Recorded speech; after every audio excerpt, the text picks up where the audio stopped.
শেখ হাসিনা ও আসাদুজ্জামান খান কামালের বিরুদ্ধে মামলার আরও খবর রাখতে ট্রাইব্যুনালে আছেন সহকর্মী সৈকত সাদিক। আমরা যুক্ত হচ্ছি তার সাথে।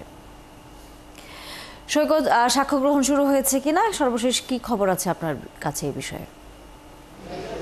তানিয়া, আজকে দ্বিতীয় দিনের মতো কিন্তু আন্তর্জাতিক ট্রাইব্যুনাল 1 জুলাই গণঅভ্যুত্থানে সংগঠিত মানবতা বিরোধী অপরাধের দায়ে ক্ষমতাচ্যুত প্রধানমন্ত্রী শেখ হাসিনা এবং তার সরকারের স্বরাষ্ট্রমন্ত্রী ছিলেন আসাদুজ্জামান খান কামাল, তাদের বিরুদ্ধে দ্বিতীয় দিনের মতো সাক্ষ্য গ্রহণ শুরু হবে বেলা 11:30টায়।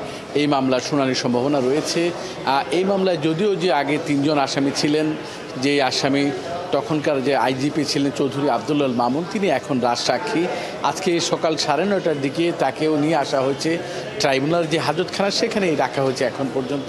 তো আপনি বলছিলেন যে গতকাল প্রথম দিন যে একজন জুলাই যোদ্ধা এই মামলায় সাক্ষ্য গ্রহণ করেছেন, যিনি 5ই আগস্ট পুলিশের গুলিতে গুরুতর আহত হয়েছিলেন যাত্রাবাড়ি থানার সামনে, এবং তিনি বলেছেন কিভাবে এই ঘটনায় তাকে গুলি করা হয়েছে এবং কারা কারা জড়িত ছিল, এবং তিনি এই ঘটনার জন্য সাবেক প্রধানমন্ত্রী শেখ হাসিনা, আসাদুজ্জামান খান কামাল, চৌধুরী আবদুল্লাহ মামুন, শামীম উসমান এবং ওবায়দুল কাদের বিচারে দাবি করেছেন। এবং আমরা আজকে যতদূর জানতে পেরেছি, আজকে 2 জন সাক্ষী দিবেন, 2 জন জুলাই যোদ্ধা, একজন নারীও সাক্ষী দেওয়ার সম্ভাবনা রয়েছে, যেহেতু নাম বলার সুযোগ নেই বা নিষেধ করা হয়েছে। তো 11:30 বাজে শুরু হবে এবং রাজসাক্ষী চৌধুরী আবদুল্লাহ মামুন, তাকেও নিয়ে আসা হয়েছে।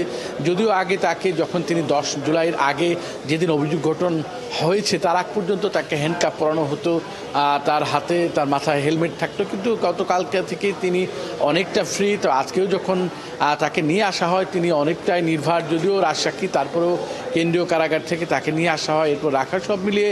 আর ট্রাইব্যুনালের যে নিরাপত্তার কথা যদি বলি, নিরাপত্তা ব্যবস্থা গত 2 দিন বেশ জোরদার করা হয়েছে, আজকেও সেই নিরাপত্তা ব্যবস্থা জোরদার রয়েছে। ট্রাইব্যুনালের চেয়ারম্যান বিচারপতি গোলাম মুর্তজা মজুমদার নেতৃত্বাধীন ট্রাইব্যুনাল 1 আজকে দ্বিতীয় দিনের সাক্ষ্য গ্রহণ হবে।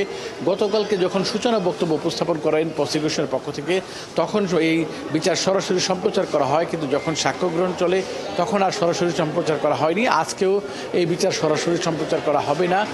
তানিয়া, তো আমরা যদি 11:30টার পরে যদি আজকে বিচার কাজ শুরু হয়, পরবর্তী সংবাদে আমরা জানিয়ে দিতে পারবো দ্বিতীয় সাক্ষী হিসেবে কে আসতেছেন বা কে সাক্ষ্য গ্রহণ দিচ্ছেন। সব বিষয়ের জন্য আমাদের হয়তো আরও 8 ঘন্টা অপেক্ষা করতে হবে।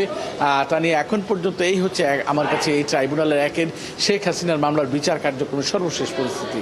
ধন্যবাদ সৈকত সাদিক। নিশ্চয়ই আমরা ফিরবো তখন আবারও নতুন কোনো, আপনি যেমনটা বলছিলেন যে সাক্ষী দেওয়ার জন্য কেউ যদি আসেন তাহলে সেই বিষয়ে তথ্য জানবো আপনার কাছ থেকে পরবর্তীতে।